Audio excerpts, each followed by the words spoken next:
Hello বন্ধুরা, welcome to Sangeeta রান্নাবান্না। তো কেমন আছো? আশা করছি সবাই ভালো আছো। চলো আজকে একটা আমের টক ডাল বানানো যাক।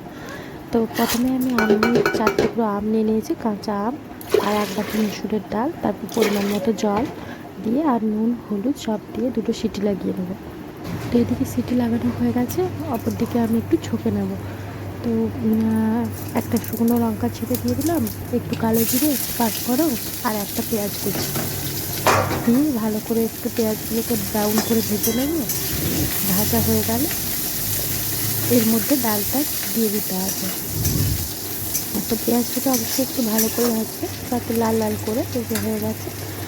এরপর এর মধ্যে যে ডালটা সেদ্ধ করে রেখেছিলাম ওটা দিয়ে দেবো। ওটা দেওয়া হয়ে গেলে একটু নেড়ে চেড়ে ভালো করে মিশিয়ে নিলে রেডি হয়ে যাবে আমের টক ডাল।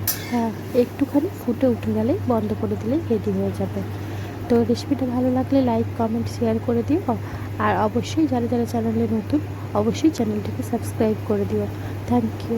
আর অবশ্যই এই গরমের উপযুক্ত খাবারটা কেমন হলো কমেন্ট করে আমাকে জানাবে সবাই। Thank you.